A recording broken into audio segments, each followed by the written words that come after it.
Fusion Ha!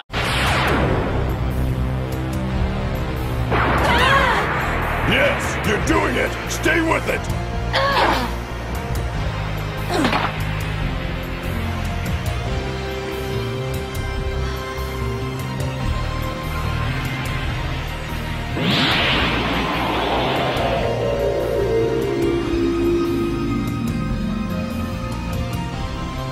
Whoa, it worked! How are you doing, YouTube? Welcome to another episode of Blunders!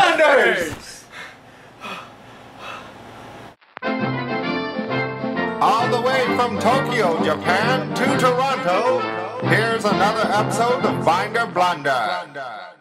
30 minutes? Yeah, that was like 30 seconds. Guess we don't have that much power in us, even though we're almost over 9,000.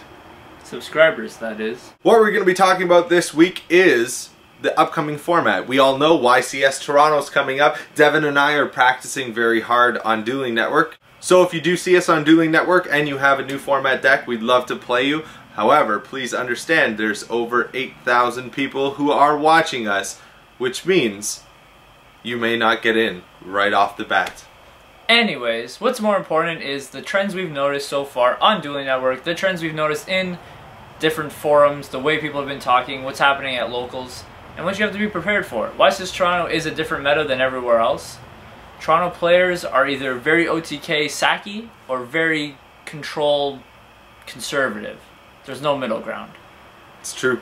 Okay, like no offense, but majority of American players are very aggressive all the time. Plus, you have to understand that we don't have as many players up in Canada as we do down in the US, which means we're not going to have a random showing like YCS Long Beach or even the Nationals, because there's very few players and we pretty much all know each other. Yeah, and the people who do make the trip obviously are just handfuls from the States, so it's not that dramatic. Sure, we're going to get 500 people, let's hypothetically say, but that's no 4,000 Long Beach. Just saying. But anyways, what the trends have we noticed? So, Dan and I recently noticed that Blackwings have increased in popularity again. Let's face it, with the rise of Kalut out of the limited spot up to number 2, you pretty much have almost the deck back, I guess, kinda, sort of. Nevertheless, they still have the broken-ass card, Black Whirlwind. If they draw it, they basically win because they're generating advantage for their advantage after advantage, and now you have to be worried about Kalut twice.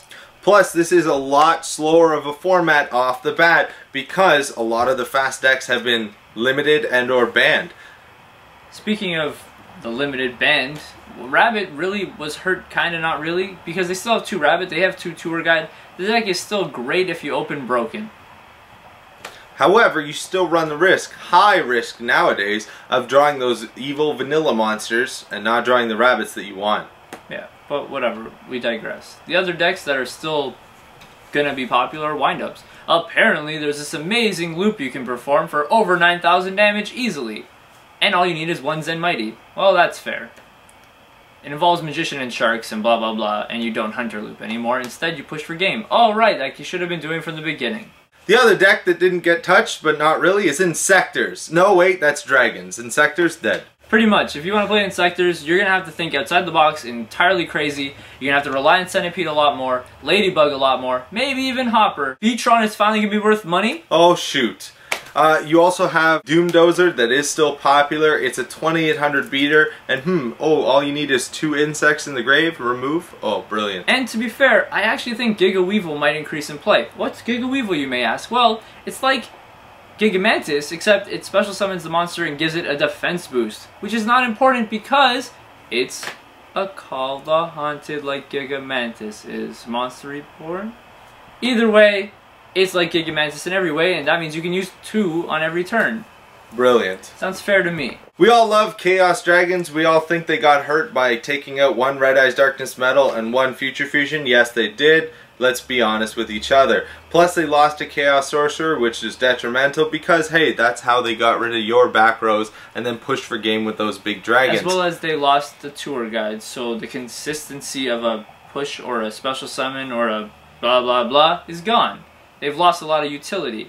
But the deck is still good. It still has the same Lightsworn engine, which was the most important part in my opinion anyways. And now you're going to have a Red Eyes loop that is still feasible because you still have a Red Eyes, and you still have a Light Pulsar Dragon, and you have stuff that mills. What we're going to see is a lot of slower cards coming back into fruition, like graveyard control cards, field control cards, Mirror Force is back, which means 2 Killer, which means Starlight Road. So you're going to be seeing a lot of Starlight Road, a lot of Mirror Forces, a lot of Torrential Tributes, a lot of, apparently, Gladiator Beasts. A lot of people are saying, hey, back in the game. I've also faced a few on Dueling Network already. It's very intimidating because they go, set 5 back rows. I don't have a monster, go. And then eventually you beat them because they didn't get a monster. But that doesn't always happen.